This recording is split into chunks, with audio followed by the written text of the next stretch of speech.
The shadow in the cell. It was after midnight inside the solitary wing. The prison was quiet, the kind of silence, so heavy you could hear your own heartbeat. One inmate sat on the floor of his cell, staring at the wall. Suddenly, he froze. A shadow crept across the concrete, stretching long and sharp. But here's the thing. There was no guard outside his door, no light moving, no possible way for a shadow to be there. The inmate whispered, "Who's in here?" But the only answer was silence. Then, without warning, his steel food tray shot across the room with a loud crash. Guards rushed over, but when they checked the cameras, nothing.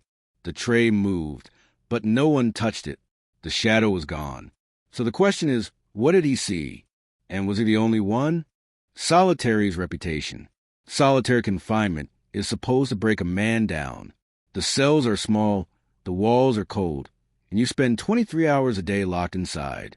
Most inmates complain about the silence, the darkness, or the endless waiting. But at this prison, rumors spread of something else, something no guard ever wrote down in a report.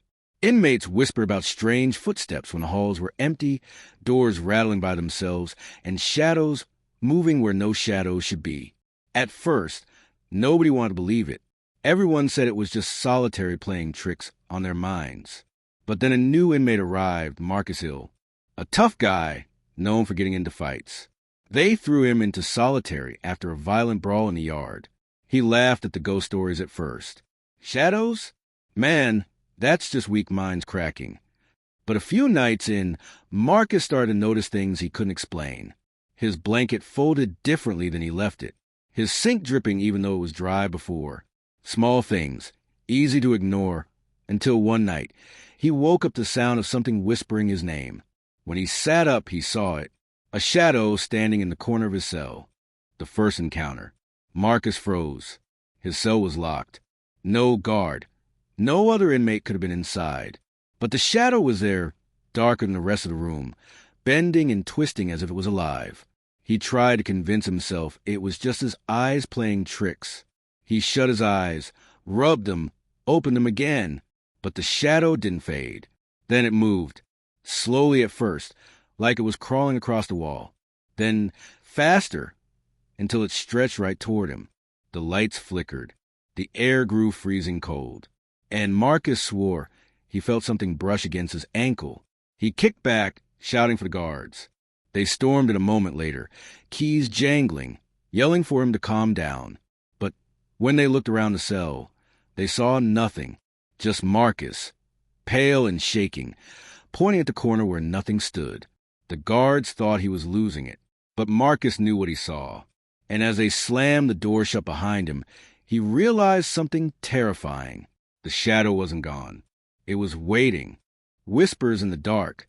Marcus tried to steady his breathing after the guards left, but the silence of solitary felt heavier than before. He sat on the edge of his bunk, telling himself it was all in his head. For hours, nothing happened. Just the same gray walls and the hum of the light above. He almost convinced himself he'd imagined it. But then, just as he was drifting to sleep, he heard it, a faint voice. At first it was too soft to make out, like a breeze slipping through the cracks. Then it grew louder. Marcus. He jolted upright. The voice seemed to come from inside the room, but the cell was empty. He pressed his ear to the door, thinking maybe another inmate was messing with him. But the hallway was silent. The whisper came again, clearer this time. Marcus, get up. His stomach dropped. He stood in the middle of the cell, shaking, looking around. That's when he noticed it. The air was colder again, his breath turning white. And in the corner, darker than the rest of the shadows, something moved. The guards take notice. The next morning, guards making rounds stopped at Marcus's door. He hadn't touched his breakfast tray. His blanket was crumpled on the floor, and he looked like he hadn't slept all night. "Solitary's getting to him," one guard muttered. But another frowned. Funny thing is, inmates down the hall said they heard someone whispering in the night too. That caught their attention. In solitary, inmates are spread apart. Thick walls. Heavy doors. Nobody should be hearing anybody. Marcus begged the guard to believe him. "There's something in here. I'm telling you. I'm not crazy." But they just laughed. saying solitary always breaks the toughest men. For a few hours, everything was calm again. The lights stayed steady. The silence was normal. Marcus sat on his bunk, rocking back and forth, convincing himself the worst was over. Then, just before lights out, it happened. The steel door to his cell shook violently, as if someone was pounding on it from the outside. The sound echoed down the hall. Guards rushed over, keys rattling, yelling for whoever was messing around to knock it off. But when they checked every door, Marcus's was the only one shaking. And when they opened it, the room was empty. Marcus sat frozen on his bunk, pointing at the door, whispering, "It's already inside." More than one witness. The incident with Marcus's door spread like wildfire through the solitary wing. Inmates who had laughed at him before suddenly grew quiet. Even the guards started whispering among themselves. For a day, nothing happened. The halls stayed silent. The shadows looked normal again. Marcus thought maybe it was finally over. But then another inmate, on the opposite side of the block, started screaming in the middle of the night. Guards ran to his cell.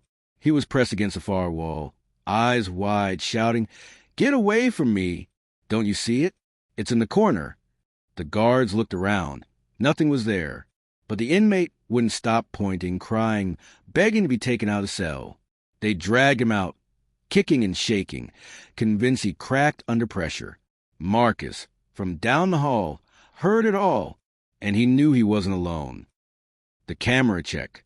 The warden didn't like rumors spreading in his prison. To shut it down, he ordered the security team to pull the tapes from the solitary wing. The guard sat in the control room, eyes glued to the screens. They fast-forwarded through hours of footage, searching for proof Marcus, and the others were just imagining things. But then at 3:17 a.m., they froze the tape. On one screen, Marcus was asleep on his bunk. The light flickered once, and on the wall behind him a shape appeared. It was quick, a tall, dark figure, there for only a few seconds before vanishing. The guards replayed it over and over. The shadow didn't line up with anything in the cell. It wasn't a trick of the light. One guard muttered, "That shouldn't be possible." Another quickly erased the footage, saying, "If the warden sees this, it'll start panic. We keep this between us." For a while, the wing stayed calm. Meals came in, doors stayed locked. Guards made their rounds. Then, one night, the lights in the entire solitary block went out at once. The prison fell into complete darkness. And down the hall, every single inmate started screaming. The blackout. The lights snapped off without warning. For a moment, the solitary wing was swallowed in pitch-black silence. Then the screaming started. Doors rattled up and down the hallway. Inmates banged and kicked, begging for the lights to come back. Some shouted prayers. Others cursed, swearing they could feel something moving in the dark with them. Marcus pressed his back against the wall, holding his breath. He swore he could hear footsteps inside his cell. Slow, heavy, coming closer. When the lights finally flickered back on, the screaming died instantly. Guards rushed in, demanding answers. But what they saw was worse than noise. Several inmates were curled in the corners of their cells, shaking uncontrollably. One man had scratched his own arms bloody, insisting something had grabbed him in the dark. And Marcus? He sat wide-eyed, staring at the floor where a trail of black soot-like smudges led from the corner of his cell straight to his bed. The calm before. The warden dismissed it all as panic. He told the guards, "It's solitary. They're cracking. Don't feed into their nonsense." For 2 days, the wing was quiet. The lights stayed on. Guards patrolled more often. The rumors began to cool. Marcus spent his time trying to stay calm, counting the bricks, humming to himself, anything to distract from the thought of that shadow. But even in the calm, little things kept happening. A spoon clattering across the floor with no one touching it. The sound of knocking inside the walls. A faint cold draft slipping under the steel door. Other inmates whispered through the vents. "You still see it?" Marcus never answered, but he didn't have to. Everyone knew the silence in his cell meant he was seeing more than he wanted to admit. And then, on the third night, the calm broke. The shadow returns. It started with a sound of chains. Heavy, dragging chains, echoing to the hallway, even though no guard was moving at the time. Marcus sat up on his bunk, heart racing. He watched as the shadow appeared again, this time taller, darker, clearer than before. It wasn't clinging to the corner anymore. It was standing in the middle of his cell. He tried to shout, but no words came out. His throat felt locked. The figure didn't move, didn't speak. It just stood there, its outline bending and shifting like smoke. Then, in a split second, it rushed toward him. The light above his bed shattered, glass raining down, sparks flying. Guards rushed in seconds later. They found Marcus on the floor, covering his face. His arms were covered in deep scratches, as if something with claws had raked down his skin. The guard demanded to know what happened, but Marcus just whispered, "It touched me." The spread. After that night, things got worse. The shadow wasn't just Marcus's problem anymore. Other inmates started shouting at night, claiming they saw it too. One said it stood outside his door, staring at him through the tiny food slot. Another swore he woke up to find it crouched at the foot of his bed. The guard were shaken. Some refused to do rounds alone. Rumors spread through the entire prison. Solitary wasn't just breaking inmates anymore. It was breaking officers too. One guard quit on the spot after hearing whispers follow him down an empty hallway. Another admitted to seeing the shadow move across a wall in the control room when no one was near the cameras. The warden tried to keep it contained. He ordered silence. No reports, no paperwork, nothing official. But inside Solitary, word spread fast. Every man on that block knew the same truth. The shadow wasn't just inside one cell anymore. It was everywhere. The denials. The warden gathered the staff at his office, his voice sharp and commanding. He insisted there was no such thing as shadows or whispers inside his prison. What you're seeing is stress. Nothing more. He wanted to shut the rumors down before they spread. But the guards weren't convinced. Too many of them had witnessed things they couldn't explain. Doors slamming on their own, radios hissing with voices, cold patches that appeared in empty corridors. These weren't ordinary tricks of the mind. They were patterns. Even the most hardened officers, men who had worked riots and stabbings, admitted quietly to each other that something didn't feel right.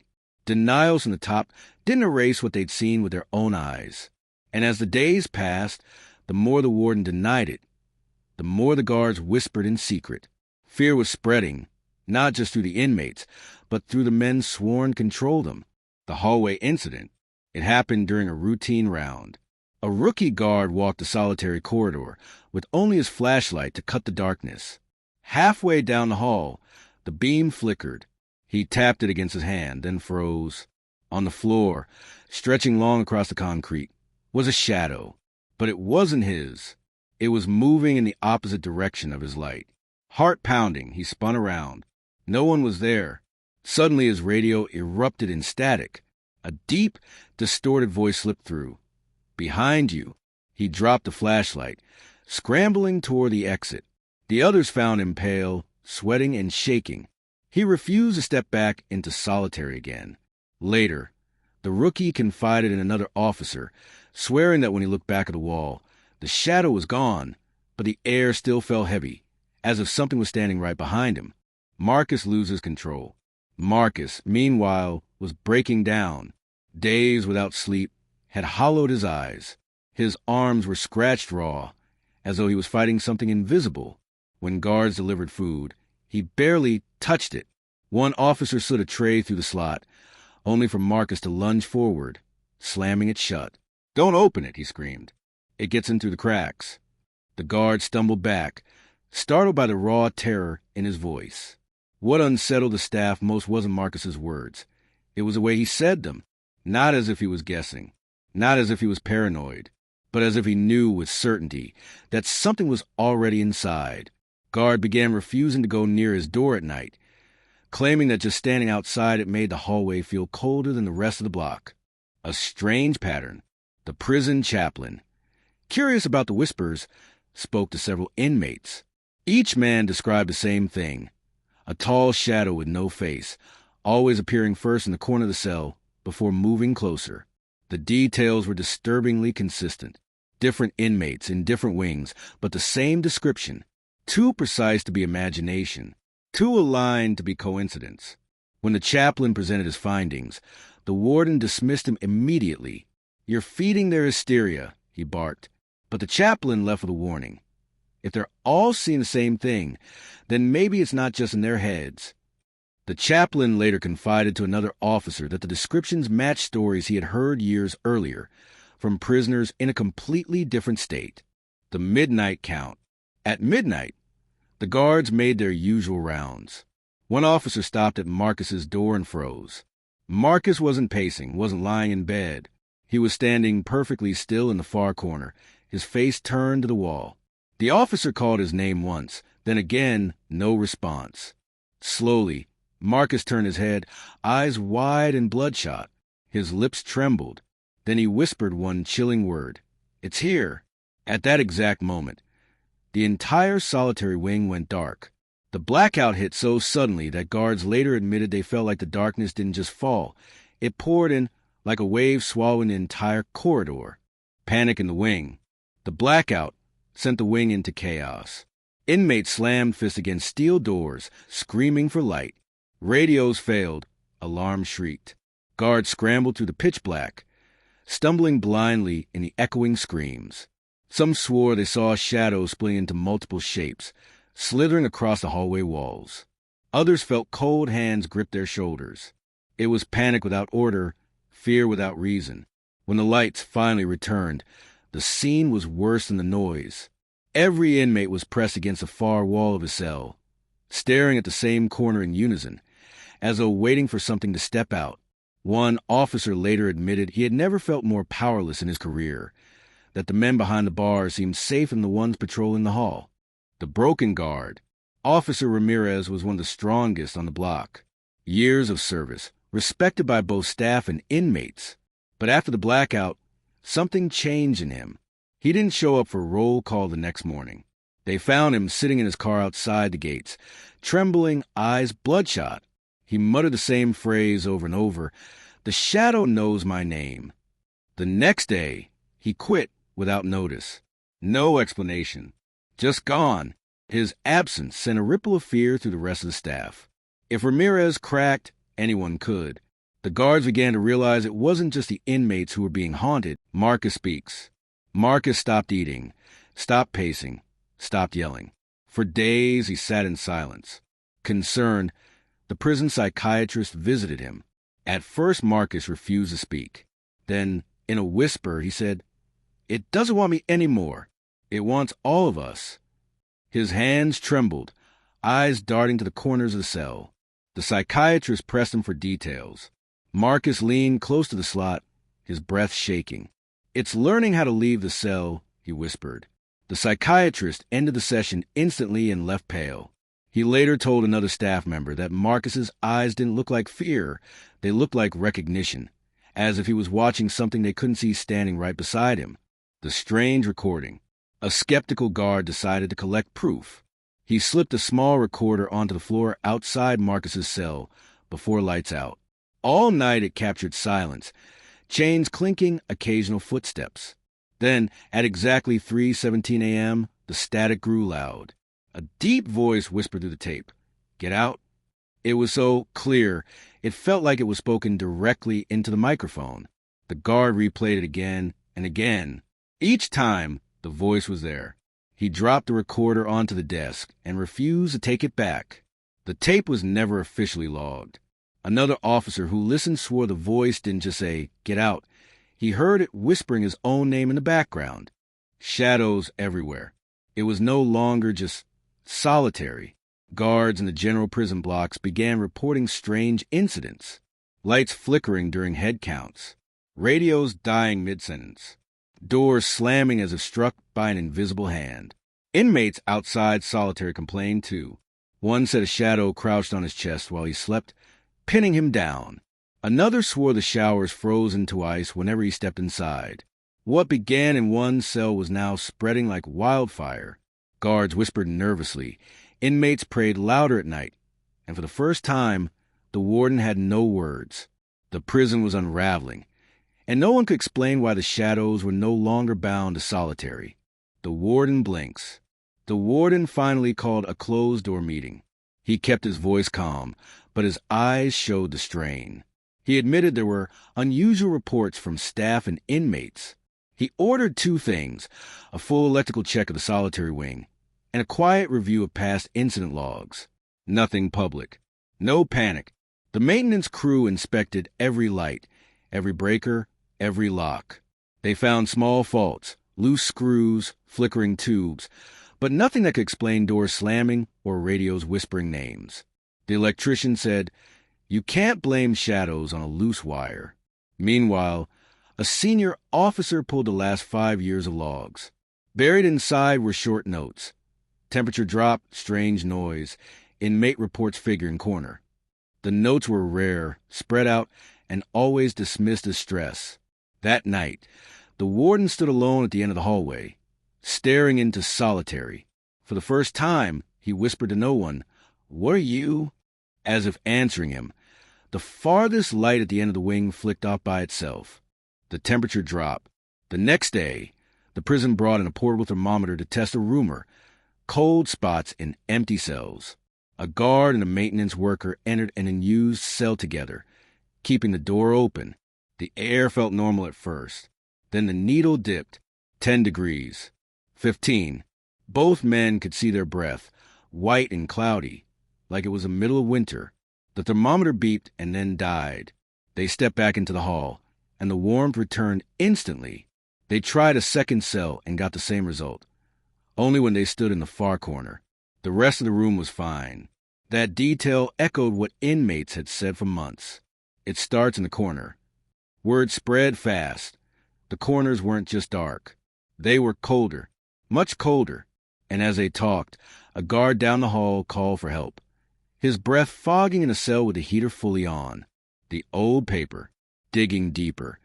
The senior officer found a dusty folder from years before most staff were hired.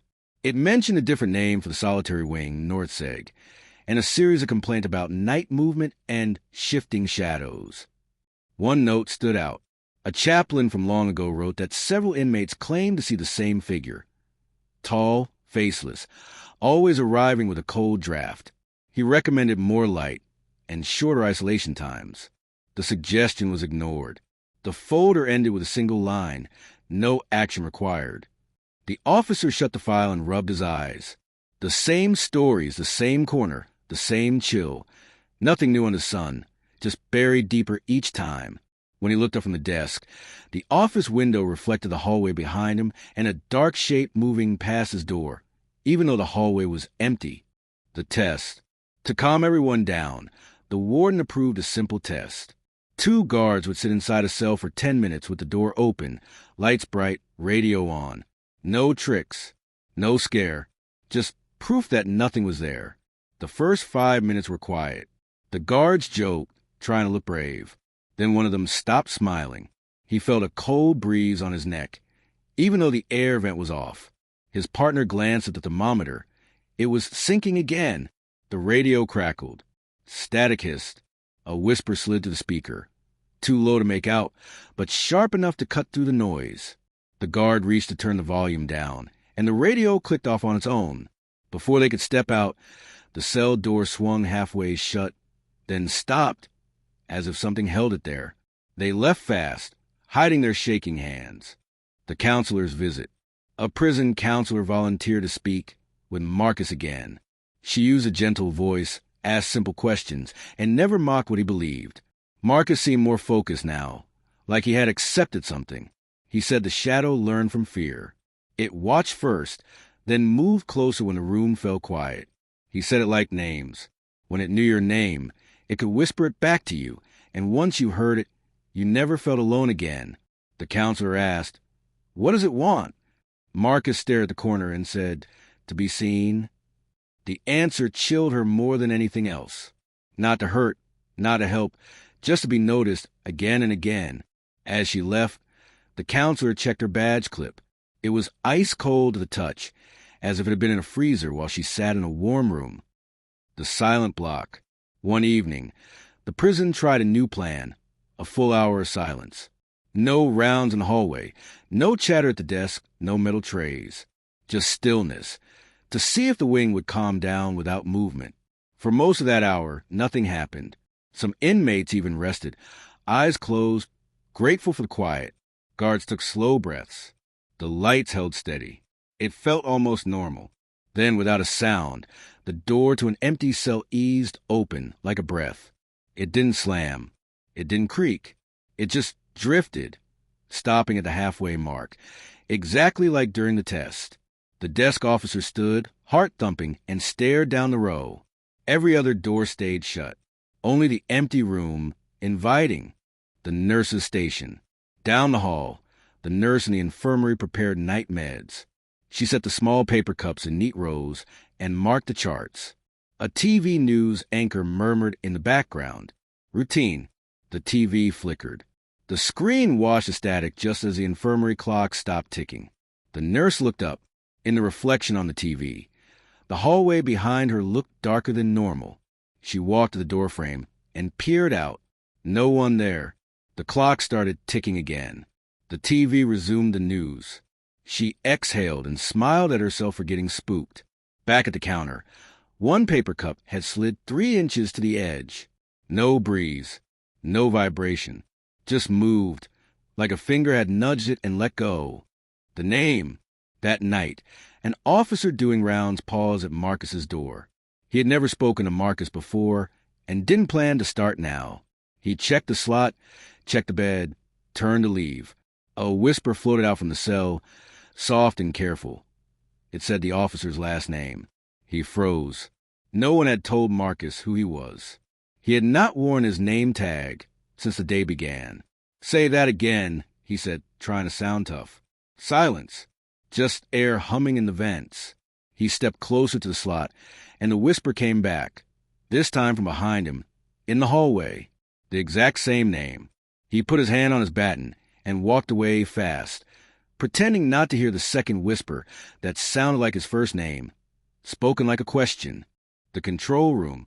The control room staff decided to watch the wing live at 3:17 a.m., the time the recorder had picked up a voice. For cameras, for angles, 2 cells, the corridor, the entrance.